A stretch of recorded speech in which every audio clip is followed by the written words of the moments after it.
થઈ ગયા, તમે હમ હાટુભાઈ થઈ ગયા. ગામ ડખે ચડી ગયું, ગામ રોડે ચડી ગયું, ગામ પાણીના પૂરમાં તણાઈ ગયું. તેથી કોઈ એક શબ્દ ન બોલ્યા અને ભોમાંથી ઉભો થયેલો સ્વબળે સ્વ સંઘર્ષે પોતાની જાત પર ઉભો થયેલો એક યુવાન પ્રવીણ રામ જો લોકોના આંસુ.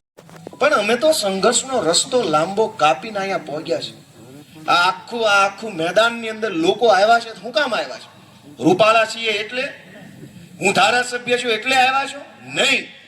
તમને ગળા સુધી વિશ્વાસ છે કે આ પ્રવીણ રામ ને ગોપાલ ઇટાલિયા છે ને અમારા છોકરા છે ને અમારી હાટું લડે એવા છે. એ ભરોસો છે એટલે આવ્યા. તમને ભરોસો છે એટલે અહીંયા આવ્યા છો.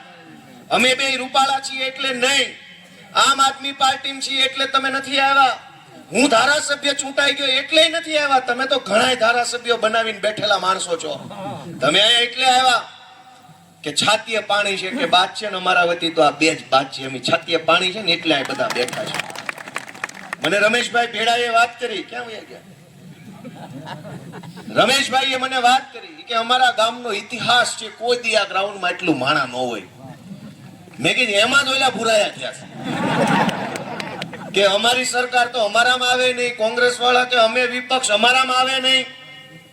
પણ તમારા બેયમાં હું આશા લઈને આવવાનું, હું ભરોસો લઈને આવવાનું? તમારી પાસે આશા હું જનતાની? હા, અમે આવ્યા છીએ તો ગુજરાતના ખેડૂતોના મુદ્દે, સમાજના મુદ્દે, લોકોના મુદ્દે, શહેરોના મુદ્દે, બધાય મુદ્દે અમે અવાજ ઉઠાવીએ છીએ. કોંગ્રેસના આગેવાને મને પ્રશ્ન કર્યો, કાં તમે વિધાનસભામાં પ્રશ્ન ન ઉઠાયો? મારે હું એનો જવાબ આપું. વિધાનસભાનું સત્ર 3 દિવસનું હતું આ વખતે. જોજો આ કોંગ્રેસ વાળા અને ભાજપ વાળા ગુજરાતની હું હાલત કરી છે સાંભળજો. હું ઘેડની વાત કરું એ પહેલા આ કરું, કેમ કે કોંગ્રેસના આગેવાને અત્યારે જાહેરમાં પ્રશ્ન કર્યો. અમે આવ્યા તમારી મીટિંગમાં? અમે નથી આવતા કોંગ્રેસમાં. આમ તો ત્યાં જવા ત્યાં માણા નથી આવતું, અમારે શું જવું? હા, તમારી સભામાં માણા હોય એટલે તમે આવો છો. પણ મને એમ કીધું કેમિકલનો પ્રશ્ન ન પૂછો, આ ન પૂછો, ઓઈલો ન પૂછો. અરે મોટા કાકા, સત્ર 3 દિવસનું હતું. એમ લે ઠીક, એટલા પૂરતું વિડીયો બનાવવા પૂરતું જ હતું. નહીં, તમે સાંભળો હવે. એ કોંગ્રેસ વાળા ભાઈએ એવો પ્રશ્ન, કેમ કે ખડગે સાહેબ ને ફોટો આપતા હોય એવો ઘણા અમારી સભામાં આવે એટલે એમ કે હું બિન રાજકીય છું, લોકશાહી છે, નાગરિક છું. ભાઈ ફેસબુક ખોલો ને તો કયો નાગરિક છો ને બધી ખબર પડી જાય. રહેવા દે ને કાકા, આમાં ફોટા આવી જાય તરત. ગોપાલ ઇટાલિયા કઈક છે ને એમ કે હું નાગરિક છું, નો હાલે. ગામ વાળા કેજરીવાલ અરે ફોટો ગોતી આવે ગબ્બ કરતો, અને સાલું વોટ્સએપમાં આવે, ખબર પડી જાય કે નાગરિક નથી, આ ખડગેનો માણસ છે. આવી ગયા ફોટા મારા વોટ્સએપમાં કોકે મોકલ્યા. મારે તમને બીજી વાત કેવી છે. વિધાનસભાનું સત્ર 3 દિવસનું હાલ્યું. 3 દિવસમાંથી પહેલા દિવસે માત્ર શ્રદ્ધાંજલિ આપવામાં આવી. શ્રદ્ધાંજલિ જે કાંઈ વિધાનસભાના પૂર્વ ધારાસભ્યો ગુજરી ગયા હોય મોટી ઉંમરે, એમને શ્રદ્ધાંજલિ આપી. પહેલો દિવસ પૂરો, આખો પહેલો દિવસ વયો ગયો. સત્રનો 182 ધારાસભ્યો શ્રદ્ધાંજલિ આપી. એક માણસ મુખ્યમંત્રી ઉભા થઈને બોલ્યા કે હું આ ગૃહના પૂર્વ સભ્ય ફલાણા ભાઈ, આ ભાઈ, તે ભાઈ, બોલાબેન, ઓલાભાઈ શ્રદ્ધાંજલિ આપું છું. સદનમાંથી બધી પાર્ટી કે તો અમે એમાં ભેગા શ્રદ્ધાંજલિમાં. બધાએ થોડું બોલવાનું હોય ઉભા થઈને શ્રદ્ધાંજલિ માટે. એમાં તો બધા સહમત જ હોય બધી પાર્ટી શ્રદ્ધાંજલિમાં. હું ઉભો થયો, મેં સહમતિનું વક્તવ્ય આપ્યું 7-8 મિનિટનું. કોંગ્રેસના નેતાએ સહમતિનું વક્તવ્ય આપ્યું, સભા પૂરી. બીજા 2 દિવસ વધ્યા. 2 દિવસમાં એક ધારાસભ્ય માત્ર 3 પ્રશ્ન પૂછી શકે. 2 દિવસ લેખે 6 પ્રશ્ન હું પૂછી શકું.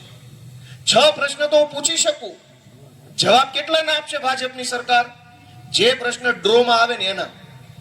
કેમ કે બધા ધારાસભ્યોએ પ્રશ્ન પૂછ્યા હોય, ભાજપ વાળાએ, કોંગ્રેસ વાળાએ, આપ વાળાએ. ડ્રો થાય, એ ડ્રોમાં 1 થી 10 માં જે પ્રશ્ન આવે એનો મંત્રી ઉભા થઈને જવાબ આપે. મારા 2 દિવસના થઈ અને 3 ને 2 5 પ્રશ્નો હતા. એ 5 પ્રશ્નોમાં એકેય પ્રશ્ન ડ્રોમાં ન આવ્યો. હું તો નવો ધારાસભ્ય બન્યો, પહેલી વાર સત્રમાં ગયો ત્યારે મેં જોયું કે અહીં તો ડ્રો હાલે છે.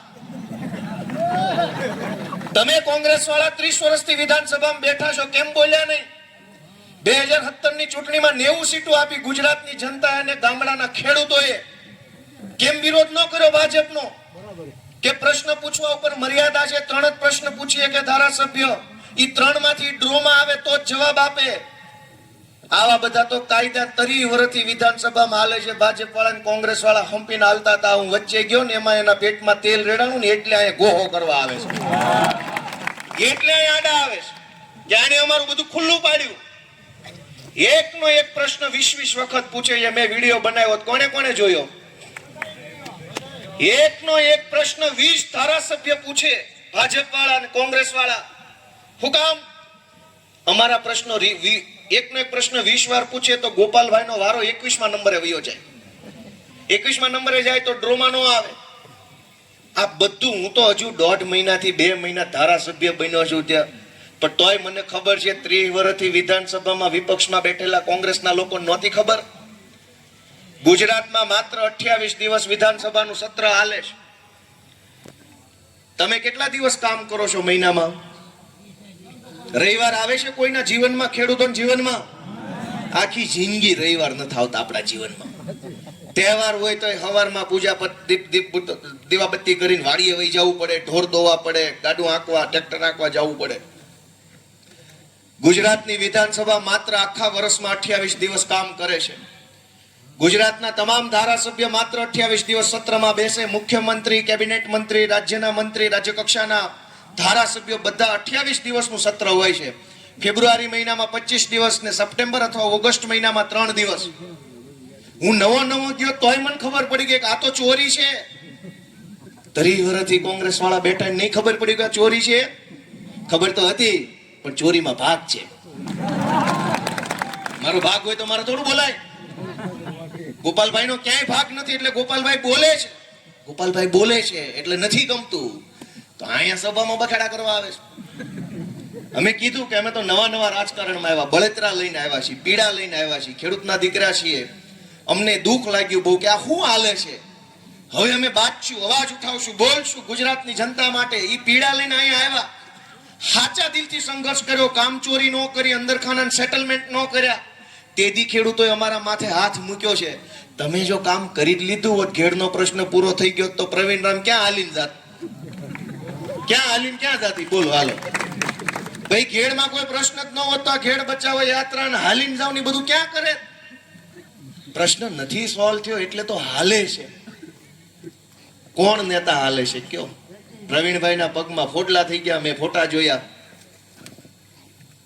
હવે જેણે પોતાની જાત ઘસવાનું કામ કરે છે, જે ખેડૂતોની વચ્ચે રહીને એની પીડા સમજવાનું કામ કરે છે, એને આપણે ટેકો ન કરી શકીએ કાંઈ નહીં. એના ટાટિયા હું કામ ખેંચવા છે? એના ટાટિયા ન ખેંચવા જોઈએ. એ કે રકાબી જેવું છે. પ્રવીણભાઈ કીધું ને કે આ રકાબી જેવો વિસ્તાર છે. એટલે પણ રકાબી જેવા તો તમારા ડાચા છે. 100 ધારા રકાબી જેવો વિસ્તાર. રકાબી જેવો હોય, સાલિયા જેવો હોય, વાટક્યા જેવો હોય, થાળી જેવો હોય, કુંજા જેવો હોય, માટલા જેવો હોય, ભાલ્યા જેવો, ગમે એવો હોય. તમારી પાસે રસ્તો ન હોય તો ઘર ભેગા થાવ, બેહાડો પ્રવીણ રામ ને. જો રસ્તો ન નીકળે કેજો. રકાબી જેવો હોય, ભાલ્યા જેવો હોય, રસ્તો કેમ ન નીકળે? તમારા વડાપ્રધાન આવવાના હોય તો રકાબી માંથી કુંજો કરી નાખો છો, કુંજાની રકાબી ગમે ના કરી નાખો છો. વડાપ્રધાને જો અહીં આટો મારવાનો હોય હાલીને તો ગમે એવી રકાબી હરખી કરી નાખે કે ન કરી નાખે? આ તો અહીંયા તમારા નેતાએ હાલવું નથી એટલે તમને ખેડૂતોની પીડા દેખાતી નથી. જ્યાં જ્યાં વડાપ્રધાન આવે ને રાતોરાત રંગરોગાન, રોડ રસ્તા ન હોય એવું બની જાય છે. પબ્લિક 50 વર્ષથી અરજીઓ આપતી હોય છે, કામ નથી થતું. વડાપ્રધાન આવે તો રાતે દિવસે ચાલુ વરસાદે થઈ જાય છે. એનો અર્થ એમ કે વિસ્તાર રકાબી જેવો નથી, તમારી માનસિકતા નબળી છે. રકાબી બકાબી જેવું શું હોય ભાઈ? આવડો મોટે હું તમને કાંઈ પણ વારે ઘડીએ વચ્ચે પૂછતો રહું છું. એમાં ઘણા ઢીલી હા કે ઢીલી ના પાડે. એનો અર્થ શું નીકળે ખબર છે? હું એમ કહું કે ભાજપ વાળા ખોટા છે, વાત સાચી કે ખોટી? એટલે કોક ઢીલી ખોટી. હા, એટલે એનો અર્થ શું નીકળે સમજ્યો? ઓલો ભાઈ જો અહીંયા કેમેરામાં રેકોર્ડિંગ કરે છે, એક ભાઈ અહીંયા રેકોર્ડિંગ કરે છે, એક ભાઈ સામે 3, બરાબર. બીજું કોણ રેકોર્ડિંગ કરે છે? આ 4, આ 5, અગાસી ઉપરથી 6, 7-8 જણા વિડીયો રેકોર્ડિંગ કરે છે. એ ભાજપ વાળા, ભાજપના કેટલાક નેતાઓ, એના આજુબાજુ વાળા ફરવા વાળાઓ 7-8-10 જણા હંતાઈને મીંદડાની જેમ લાઈવ જોતા હોય કે આ સભામાં શું હાલે છે, પ્રવીણ રામ હું બોલ્યો, ગોપાલ ઇટાલિયા હું બોલ્યા. એ હંતાઈને જોતા હોય. સાંભળજો, હંતાઈને જોતા હશે હરવા કાન કરી. હવે હું અહીંયા એમ પૂછું કે ભાજપ વાળા ખોટા છે કે નહીં, એટલે તમે ઢીલી ઢીલી ના પાડો એટલે મીંદડા ખુશ થઈ જાય. માણસ જાજુ છે પણ કોટામ નથી. હું તમને પૂછું કે ખોટા છે કે કેમ, તમે એમ કે બરાબર છે, મીંદડા વંડિયું ઠેકે જાય માણસ સીધા. હું કામ હવે બાપુ ધોતિયા ફાટી જાય એવો માહોલ થઈ ગયો છે બાલાગામમાં. કેમ કે આમ તમારી વાત કોઈ નો સાંભળે. આમ તો તલાટી મંત્રી સાંભળવા તૈયાર નથી, પણ આવી કઈક સભા હોય તો હંતાઈને સાંભળે કેમેરાની વાહે. એટલે તમારો બધાનો અવાજ, તમારા બધાની સમસ્યા, તમારા દિલની વાત જો મીંદડા સુધી પોગાડવી હોય ને તો આ મોકો છે અત્યારે ખરેખર સાંભળતા હશે બધા. અમથા નહીં સાંભળે, અમથા તો મારા બેટા દા દે એમ નથી. આ ટાણું છે કે જે પ્રશ્ન પૂછાય ને હોકારો કર્યો તો મીંદડા ગાયબ થઈ જવાના છે હરખાય. મિત્રો, ખેડૂતોની અનેક સમસ્યાઓ છે. હું જયારે પોલીસની નોકરીમાં નવો લાગ્યો 2012 ના વર્ષમાં, ગામડામાં આપણે ખેતી કરતા હોય, ખેતીમાં લેણા અને વાળ સિવાય બીજું કઈ વધતું ન હોય, છતાં એમાં મજા કરતા હોય, અને એવા પરિવારના દીકરા તરીકે આપણે જયારે જીવન જીવતા હોય ને અચાનક આપણને પોલીસની નોકરી મળી જાય તો રાજી કેટલા થાય વિચારો જી. આજે તે કોઈના કુટુંબમાં કે દીકરા દીકરીને કોન્સ્ટેબલની નોકરી મળે તો આખું ગામ રાજી થાય કે ન થાય? આખી નાત રાજી થાય, શુભેચ્છા આપે ફેસબુકમાં. અમારી નાતનું ગૌરવ ગોપાલભાઈ ઇટાલિયા કોન્સ્ટેબલ, ઈ નોકરી 2012 માં અમને મળી. ઢેફા ભાંગતા હતા, હાંઠીઓ ખેંચતા હતા, કઈ પાર્ટીમાં જવું પડે, પાર્ટીમાં હોદ્દા કેવા હોય, ઈ હોદ્દામાં શું કરવાનું હોય, ઈ કરો તો હું વળે, કાંઈ ખબર નહોતી. પણ એટલી બળતરા થઈ ગઈ હતી કે હવે કઈક કર્યા વગર રહેવું નથી, જે થવું એ થઈ જાય. નોકરી ગઈ આમ અને હું જઈશ હવે આમ. દોસ્તો, આ પ્રવીણભાઈ રામ ફાર્માસિસ્ટ છે, સરકારી નોકરીની અનેક પરીક્ષામાં પાસ થઈ ચૂકેલા માણસ છે.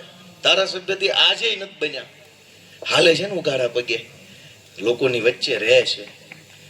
અમે બધા, રાજુભાઈ કરપડા એડવોકેટ છે, LLB LLM થયેલા માણસ છે, ઈશુદાનભાઈ માસ કોમ્યુનિકેશન ની અંદર ગ્રેજ્યુએટ છે, દરેક વ્યક્તિ, મનોજભાઈ સોરઠિયા ફાર્માસિસ્ટ છે. દરેક, હું તો મારો તો ક્યાં મારે વખાણ કરવા, તમે વરની માં જેવું થઈ જાય છે, મારું નામ હું નથી લેતો. મારું એમ કહેવાનું છે કે આ બધા આવ્યા છે ગુજરાતની ગામડાની જનતાની પીડાને વાચા આપવાનું કામ કરે છે. એક નાનામાં નાના મુદ્દે ગામડાનો ખેડૂત પરેશાન છે.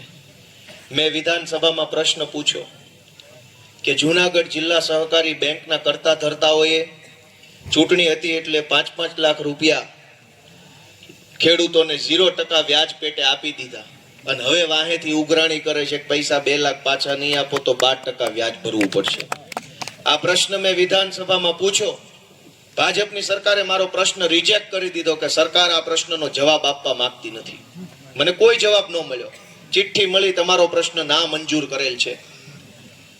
અહીંયા અમને આવીને જે કોંગ્રેસ વાળા પ્રશ્ન પૂછે છે એને જરાક વિનંતી કરવાની, તમારી પાસે 15 ધારાસભ્ય કયો જઈને મુખ્યમંત્રીને કે આ હું કામ કરો છો.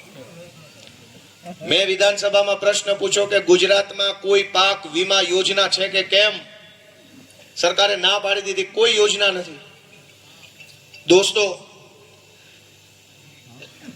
મોબાઈલનો વીમો હોય, 4 વ્હીલનો વીમો હોય, 2 વ્હીલનો વીમો હોય, માણાનો વીમો હોય, ઢોરનો વીમો હોય, મકાનનો વીમો હોય, દુકાનનો વીમો હોય, ગોડાઉનનો વીમો હોય, સોના ચાંદીના દાગીનાનો વીમો હોય, મોટા મોટા મશીનનો વીમો હોય, તો ખેડૂતની મોલાતનો વીમો કેમ ન હોય? એ પ્રશ્ન મેં વિધાનસભામાં પૂછ્યો કે વીમો કેમ નહીં? ભાઈ, વીમો અતિવૃષ્ટિ થાય, અનાવૃષ્ટિ થાય કે માવઠું થાય તો ખેડૂતને 2 પૈસાની મદદ મળે ને, તો નહીં નફો નહીં નુકસાન વાળું વરહ વયું જાય. કમસે કમ દવા, ખાતર, બિયારણ, મજૂરી, પાણીમાં જે ખર્ચો ચડ્યો હોય એ નીકળી જાય સહાયમાં, તો નુકસાન નહીં, નફો નહીં. અવડી મોટી ગુજરાતની સરકાર છે, ગુજરાતના ખેડૂતો માટે કોઈ પાક વીમા યોજના ગુજરાતમાં અમલમાં નથી. દેશના તમામ રાજ્યમાં પાક વીમા યોજના છે. ગુજરાત એકમાત્ર એવું ગૌરવશાળી રાજ્ય છે જ્યાં ખેડૂતો માટે કોઈ વીમા યોજના નથી. પ્લીઝ સ્ટેજ ઉપર કોઈ ના ચડતા, પ્લીઝ. સ્ટેજ છે ને પેલું થશે તો ખોટે આપણે ઓલું થશે. સ્ટેજ ઉપર કોઈ ન આવતા. થોડી વારમાં આપણે ગોપાલભાઈને બધા જ મળશું. કોઈ પ્રશ્નથી ગોપાલભાઈ નીચે આવે છે.